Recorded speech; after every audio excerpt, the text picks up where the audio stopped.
Cyber ठगी के मामले में गिरफ्तार आरोपी सैकुल की तबीयत बिगड़ने की वजह से हुई मृत्यु के मामले में मजिस्ट्रेट द्वारा की जाएगी जांच।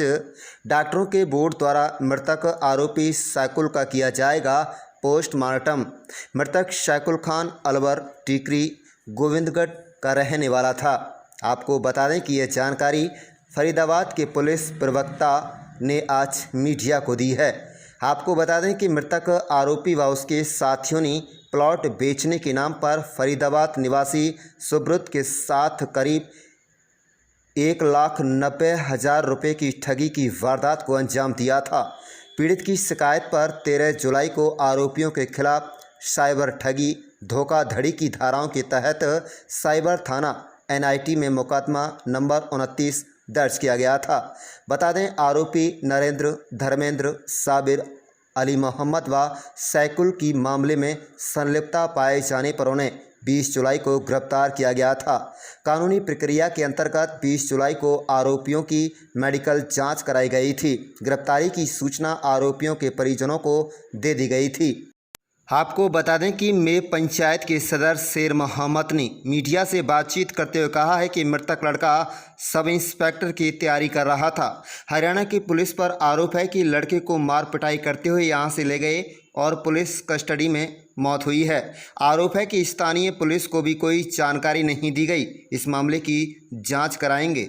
मृतक लड़का कमज़ोर नहीं था। इस मामले में उच्च अधिकारियों से बातचीत हुई है। इलाके के लोगों ने कहा है कि मृतक के खिलाफ किसी भी तरह का कोई आपराधिक रिकॉर्ड भी नहीं है। लोगों ने कार्रवाई की मांग की है। में पंचायत के सदस्य शेर मोहम्मद ने कहा है कि गोविंदगढ़ से 10-15 लोग सामाजिक लोग फरीदाबाद के लिए रवाना हो गए हैं और पूरे घटनाक्रम की जानकारी ली जाएगी। गिरफ्तारी की सूचना आरोपियों के परिजनों को दे दी गई थी और सूचना पर सरपंच ताहिर 2-3 अन्य लोगों के साथ आरोपियों से मिलने थाने भी आए थे। आरोपियों को 21 जुलाई को अदालत में पेश कर पुलिस रिमांड पर लिया गया था। बता दें 21 जुलाई को आरोपी सैकुल ने कहा कि मुझे कमजोरी महसूस हो रही है, सांस लेने में दिक्कत है, जिसे तुरंत BK हॉस्पिटल ले जाया गया, जहां पर डॉक्टरों ने उसको आवश्यक दवाइयां एडवाइस की और कहा कि एडमिट करने की आवश्यकता नहीं है, दवाई से ही ठीक हो जाएगा। मृतक आरोपी ने 22 जुलाई को कहा कि उसे कमजोरी लग रही है। फिर उसे BK हॉस्पिटल लेकर गए और इलाज के पश्चात उसे फिर से वापस भेज दिया गया। इसी क्रम में जब आज सुबह आरोपी सैकुल को अस्पताल ले जाया गया, जहां इलाज के दौरान अस्पताल में आरोपी की मृत्यु हो गई। मृतक के परिजनों को सूचित किया गया है। कानूनी प्रक्रिया के तहत न्यायालय को सूचित किया गया है। अब मामले की जांच जुडिशल मजिस्ट्रेट द्वारा की जाएगी। न्यायालय द्वारा जुडिशल मजिस्ट्रेट आकृति वर्मा को मामले की जांच के लिए नियुक्त किया गया है। आकृति वर्मा मामले की जांच करेगी और मजिस्ट्रेट जांच के उपरांत आवश्यक कानूनी कार्रवाई अमल में लाई जाएगी। आप देख रहे हैं लियाकत अली की रिपोर्ट। हमारे चैनल को सब्सक्राइब जरूर कर लीजिएगा और रोजाना दिखते रहिएगा जिले की तमाम छोटी बड़ी खबरें। यहाँ पहुँचे हैं, क्या मामला है? यहाँ पे बातचीत करते हैं कि क्या हुआ था यहाँ पर और क्या यहाँ पहुँचे आज क्या मामला है? ऐसा 20 और 21 तारीख की दरमियानी रात में इन्होंने एक इनोसेंट लड़के को, जो लड़का अपने सब इंस्पेक्टर की तैयारी कर रहा है, पहले भी एग्जाम दे चुका है वो, उस लड़के को इन्होंने गलत फहमी में उठाया या किस तरह से, ना उसके खिलाफ किस तरह कोई मुकदमा है, ना कि हरियाणा की जो CIA पुलिस है उसने उसको उठा करके और यहाँ से मारते पीटते उसको लेकर गए हैं। घर वालों को सूचना दी गई 2 दिन पहले कि आपका लड़का यहाँ इस तरह से हमने अरेस्ट किया हुआ है। जब भी वहाँ पहुँचे इन्होंने देखी उसकी स्थिति तो वो बिल्कुल बेहोश स्थिति में था, सर बोल पा रहा था और बार बार थाने पे उससे ये कहलवाया जा रहा था, जैसा मेरे सुनने में आया है कि मुझे पुलिस ने नहीं मारा है, मुझे पुलिस ने नहीं मारा है। तो समझ से ये बाहर है कि पुलिस कस्टडी में एक आदमी को पुलिस यहाँ से उठा के ले जाती है, हरियाणा की पुलिस, और उसको ले जाकर जान से मार देती है। जो इतना सख्त कानून है इसके खिलाफ कि फांसी का प्रावधान है कि जब पुलिस इस तरह से एक इनोसेंट, अगर इनोसेंट तो छोड़िए, अगर अपराधी को भी इस तरह से गिरफ्तार करके ले जाए पुलिस कस्टडी में मरता है तो भी फांसी तक का प्रावधान है। बड़े अफसोस की बात है कि किस नीति के तहत कैसे हरियाणा की पुलिस इस तरह से गुंडागर्दी पर उतर आई है। फिर दूसरा हमारा सवाल ये भी है कि बहुत सारे लोग तो कहते हैं कि बाध्य नहीं है, लेकिन मैं ये कहता हूं कि जब आपको जरूरत पड़ती है तब आप मुकामी थाने में अपनी आमद कराते हैं, उसके बाद रवानी कराते हैं। यहाँ पर किसी भी तरह की स्थानीय पुलिस को भी कोई सूचना नहीं दी गई। एक तरह से ये भी गैर कानूनी काम है उनका। और अब हम लोग यहाँ से जा रहे हैं और जा कर के अभी मुकदमा दर्ज कराएंगे। मुकदमा दर्ज करा के फिर हम देखते हैं क्या कितनी उसका मेडिकल होगा। मेडिकल में पता चलता है कितनी चोटें। वो तो हष्टपुष्ट लड़का था, अलवर से आ रहा था, चलकर बाइक पे बैठ कर आ रहा था। उसको किस लिए लेकर गए, क्या उसके ऊपर जुर्म साबित किया है, अभी हमारे पास सूचना मिली है। जैसे हमारे स्थानीय अधिकारियों से बात हुई है, एसपी साहब से मेरी बात हुई। एसपी साहब ने मुझसे कहा कि भाई उन्होंने उसको 20 तारीख को रिमांड पर ले लिया था। भाई रिमांड पर तो ले लिया था, लेकिन उससे पहले मैंने एसपी साहब को पूछा कि साहब उनसे मंगवाइए ना आप सबूत कि अगर उस लड़के के खिलाफ कोई मुकदमा दर्ज है, या वो लड़का उनका वांटेड है, या वो लड़के को गिरफ्तार करने आए हैं कि भाई ये लड़का हमारा मुलजिम है, तो हम मान लेंगे कि चलो ठीक है वो मुलजिम था। मार मुलजिम को भी नहीं सकता, फिर दूसरी तरीके से बात करेंगे। लेकिन इस लड़के के खिलाफ किसी तरह का कोई जुर्म नहीं किया, इसने कोई गलत काम नहीं करता। पढ़ा लिखा लड़का, बड़ी मुश्किल से हमारे समाज में लोग पढ़ पाते हैं, और कोई लड़का पढ़ पाता है तो उसको जो पढ़ के अपनी नौकरी की तैयारी करता है उसको इस तरह से मारा और काटा जाता है।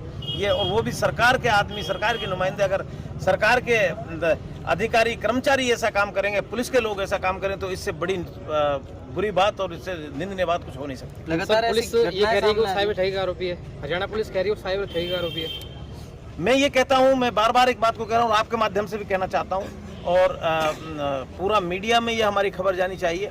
अगर वो पुलिस वाले ये कहते हैं वो साइबर ठगी का अपराधी है, तो उससे पहले का जुर्म उसके खिलाफ बता दें, या उसके नाम कोई एफआईआर दर्ज बता दें, या इस जिस एफआईआर में उसको अनुसंधान में इन्होंने मुलजिम माना है अब। क्योंकि जब ये देखिए, मैं आपको बताना चाहता हूँ, जब इस लड़के के साथ इन्होंने मारपीट की है और इस लड़के को बुरी तरह मारकर घायल कर दिया है, तो इन्होंने अपने अनुसंधान में दिखा दिया कि ये भी हमारा वांटेड है। लेकिन साइबर ठगी में आदमी कैसे वांटेड होता है? ये जो मोबाइल है, लेन देन ऑनलाइन होता है, अकाउंट नंबर होते हैं, खाते में आते हैं, या किसी साइबर ठग से वो बात कर रहा हो, या किसी के कांटेक्ट में हो।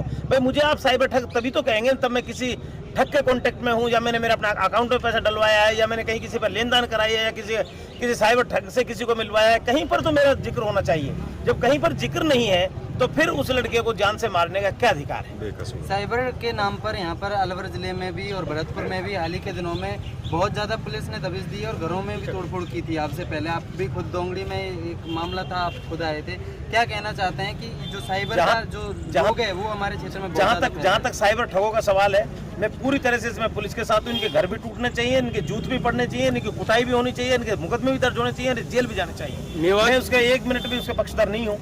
मैं तो इस चीज का हूँ कि इनोसेंट आदमी को एक साइबर ठग की आड़ में आप एक इनोसेंट आदमी को, एक पढ़ने लिखने वाले बच्चे को अगर मारते हो, मैं उसका विरोधी हूँ। मेवात क्षेत्र में आए दिन ऐसी घटनाएं हो रही है, इसके लेकर क्या कहें? अकेले मेवात क्षेत्र से इसको मत जोड़िए, अकेले मेयो कम्युनिटी से मत जोड़िए। अभी इसमें भी जो नाम आ रहा है, एक धोड़ा नाम का लड़के का नाम आ रहा है, वो मेयो नहीं है। एक गोविंद का नाम आ रहा है, वो मेयो नहीं है। एक नरेंद्र है, वो मेयो नहीं है। ये इकलौता लड़का उनके बीच में जो इनोसेंट है 100% ये मेयो है। तो आप उसको मेयो कौम से नहीं जोड़ें। मैं ये मानता हूँ कि पूरा मेवात इलाका जो है, जिसमें सभी जाति के लोग हैं, ये इस बीमारी का बुरी तरह से चपेट में आ चुका है। और हम हिंदू, मुस्लिम, सिख, ईसाई सभी समाज के लोगों का इसका दबकर विरोध करना चाहिए, और ऐसे लोगों को सामाजिक रूप से बहिष्कृत करना चाहिए। ये हमारे लिए, हमारे इलाके के लिए, हमारे समाज के लिए बहुत बड़े नुकसानदायी है। हरियाणा में ही नासिर जुनैद की हत्या हुई थी और अब हरियाणा पुलिस की कस्टडी में सैकुल को मार दिया गया है, जैसा कि परिजन और आप आरोप लगा रहे हैं। क्या वास्तव में सैकुल की हत्या पुलिस के द्वारा की गई है? क्या मानते हैं आप? हरियाणा पुलिस बेलगाम है। हरियाणा पुलिस गुंडागर्दी पर उतरी हुई है। हरियाणा पुलिस का जहां तक सवाल है, मैं बताता हूं कि नासिर जुनैद की तो गुंडों ने हत्या की थी, लेकिन पूरी तरह से पुलिस का संरक्षण उनको प्राप्त था। यहाँ तक कि मैं तो हमारी पुलिस से कहना चाहता हूँ कि बहुत इनको जवाब देने का बहुत अच्छा मौका था। जब नासिर जुनैद के हत्यारों को पकड़ने के लिए हमारी गोपालगढ़ की पुलिस जाती है, राजस्थान की पुलिस जाती है, तो वहाँ की पुलिस झूठा उनके खिलाफ मुकदमा दर्ज कर लेती है।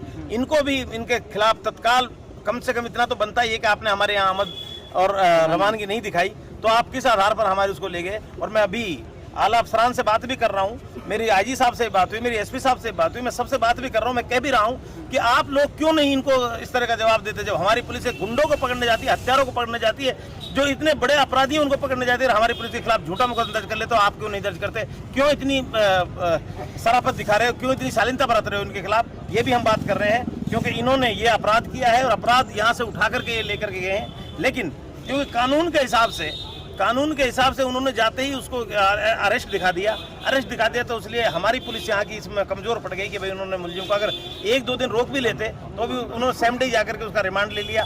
अब रिमांड लिया है जब ये भाई जब तो स्वस्थ ही होगा ना वो, फिर पुलिस कस्टडी में कैसे मरा इसका जवाब हमको चाहिए, वहाँ की पुलिस से चाहिए और भारतीय जनता पार्टी की सरकार से भी चाहिए, भारतीय जनता पार्टी के नुमाइंदों से भी चाहिए और भारतीय जनता पार्टी की जो वकालत करते हैं उससे भी चाहिए कि आप लोग एक इंसान की कीमत को कुछ नहीं समझते, इंसान को इस तरह से मार देते हो। इसका जवाब दीजिए कि आपकी पुलिस इस तरह से वैसी बनी हुई है, आपकी पुलिस इस तरह से गुंडागर्दी पे उतरी हुई है, आखिर गुंडागर्दी कब तक चलेगी? अब आगे की रणनीति आपकी क्या रहने वाली है? क्या अभी फरीदाबाद जाएंगे क्योंकि हमारे यहाँ का प्रकरण ये नहीं है, उन्होंने उनको अपने अनुसंधान में मुलजिम माना है, वो झूठा माना है, वो सब क्योंकि अपने बचाव के लिए।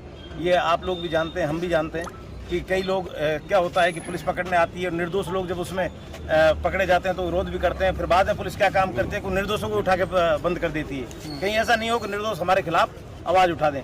तो वो लड़का जो है वो निर्दोष था, उसने इनका यहाँ विरोध किया, विरोध करके उसको जब विरोध किया वो इनको अच्छा नहीं लगा और उसको उठा करके इन्होंने मुलजिम बना दिया। इसमें तो ये बहुत बड़ा क्राइम है, बहुत बड़ा अपराध है।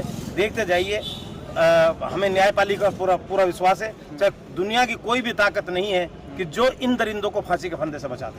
अब चुनाव आ रहा है, चुनाव में ऐसी घटनाएं और लगता है सामने आए, तो आपका इस मामले में क्या कहना है कि चुनावों में कई बार इन चीज़ों को मुद्दा बनाया जाता है? अब देखिए, मैं खैर यहाँ इस मसले पे यूँ बात नहीं करना चाहूँगा कि ये हमारे स्टेट का मसला नहीं है, ये हरियाणा का मसला है और जिस सरकार के वो लोग हैं जहाँ के लोगों ने मारा है वहाँ भारतीय जनता पार्टी की सरकार है और उनका एक सूत्रीय कार्यक्रम रहता है, किसी भी तरह से मुस्लिम को टारगेट कीजिए ताकि ज़्यादा से ज़्यादा वोट का ध्रुवीकरण हो। लेकिन अब देश समझ चुका है, देश की आवाज़ और तरह की बहने लगी है, देश में हवा और तरह की बहने लगी है, इसलिए अब ये सब चीज़ें उनकी चलेंगी नहीं, कितना भी हिंदू मुस्लिम करें, लेकिन लोग उनकी नीति को समझ चुके हैं। इसलिए कोई, हालांकि उनका टारगेट यही है कि 2024 आ रहा है, उसमें किस तरह से ध्रुवीकरण करके हिंदू मुसलमान करके और वोट को डाइवर्ट किया जाए, लेकिन अब ऐसा नहीं होगा।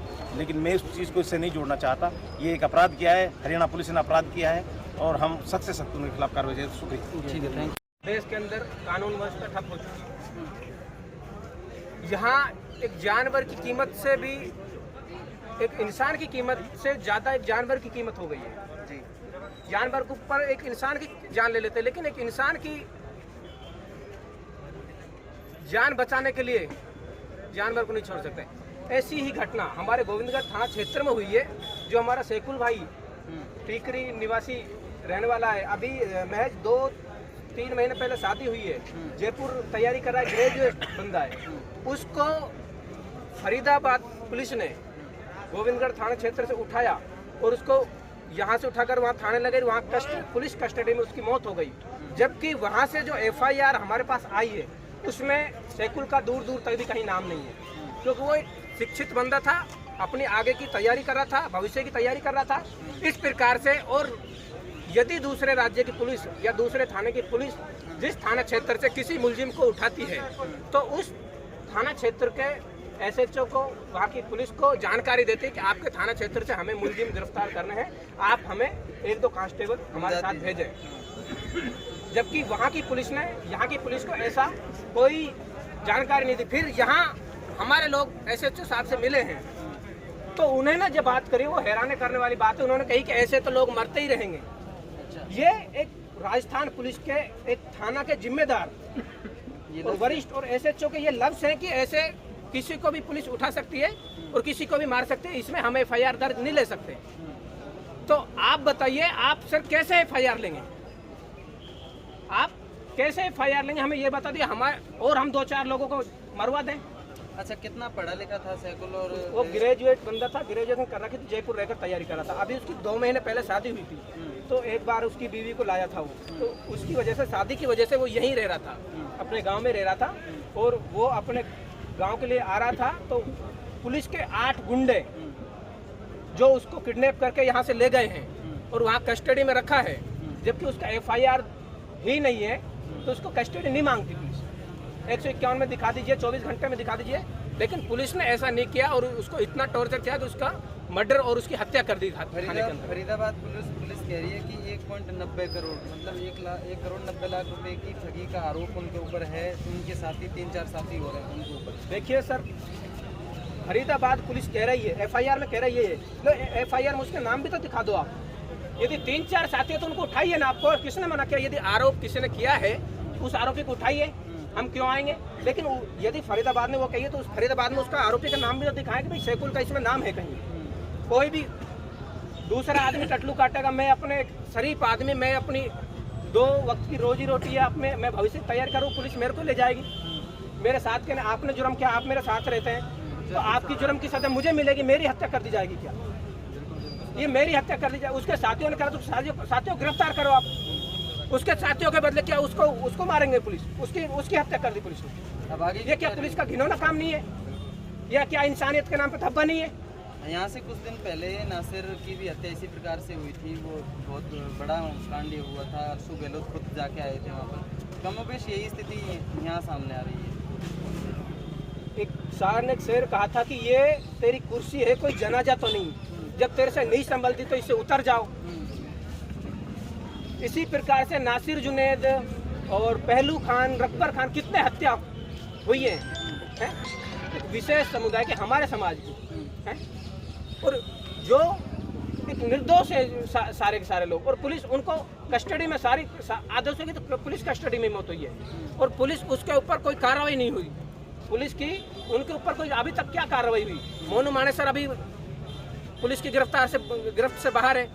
क्यों? पुलिस क्या हमें बताएगी? क्योंकि हमने पुलिस से जानकारी ली है उस बारे में, तो पुलिस कुछ जवाब ही नहीं देती कि हमारी कितनी टीम उसको ढूंढने में जुटी है। और मोनू मानेसर उसके बाद में लाइव आता घूम रहा है, वीडियो बनाता घूम रहा है। एक आरोपी, एक इतना बड़ा अपराधी जो इंसानों को जिंदा जला देता है, वो एक खुला घूम रहा है, फिर पुलिस उसके ऊपर कोई कार्रवाई के लिए टीम नहीं गठित कर रही है। ये पुलिस से हम क्या उम्मीद लगाएंगे? कल को हमें मार दे, आप इन लोगों में से किसी को उठा ले तो हम किसके पास जाएं? अब आगे की रणनीति आपकी क्या है? आगे की रणनीति अभी समाज के और भी जिम्मेदार लोग हैं जो यहाँ बहुत सारे इधर उधर रहने के कारण यहाँ नहीं पहुँच पाए। अभी उन्हीं के सभी के साथ, सभी की सहमति से आगे को कोई कदम उठाएंगे, जो आपको जानकारी दे दी जाएगी और ठोस कदम उठाएंगे। और ये पुलिस है जो ये समझ जाए, ये अब हमारे अंतिम सांसों के इंतजाम ले रही है, अंतिम सांसों के इंतजाम ले रही है। कल को हम कुछ कर देंगे तो ये हम लोगों को आतंकवादी घोषित कर देगी। तो ऐसा मैं इनसे कह रहा हूँ कि यदि सैकुल भाई के बच्चे ने जब इन हत्यारों के जो ये मजलूम, जो ये गरीब लोग और ये पीड़ित लोग मारे हैं, कल को इनके बच्चे जब इन लोगों से बदला ले तो पुलिस से मेहरबानी करके अपराधी को वो है कि उनके ऊपर कोई कार्रवाई ना करे। तो पुलिस को अपराधियों को मारने का काम नहीं है, वो काम कोर्ट तय करता है। वो मुलजिम भी है तो पुलिस थोड़ी ना मार सकती। कोर्ट काम करते हैं, लेकिन आज की ये जो पुलिस है वो काम कर रही है क्योंकि पुलिस एक कुछ विशेष लोगों के इशारे पे काम कर रही है, जिससे हम कोई उम्मीद नहीं लगा सकते। किस तरह का क्या मामला है? आप तहसील में आज बैठे हो? तहसील में बैठे साहब, यहाँ हमारे टीकरी गांव में से एक लड़के की मौत हुई है। क्या नाम है लड़के? लड़के क्या नाम है? सैफुल। कहाँ पर हुई है? फरीदाबाद थाने में। किस तरह से क्या हुआ था पूरा मामला? अब ये जांच तो करी नहीं, देख के तो आए नहीं हम सब। अभी जांच की इसी बात को तो पूछ रहे हैं। 20 तारीख का गया हुआ है यहाँ से बता रहे हैं कि पुलिस ले गई है यहाँ से। हाँ, पुलिस लेके गई यहाँ पर। ये अभी सिरमौर से बता रहे, सिरमौर से उठा के ले गई। क्या कोई ऑनलाइन ठगी का मामला है क्या? नहीं साहब, कोई पता नहीं है। अभी कुछ जानकारी आपको पुलिस ने वहाँ की नहीं दी? नहीं की। क्या नाम? राम किशन। किस पद पे हो? सरपंच।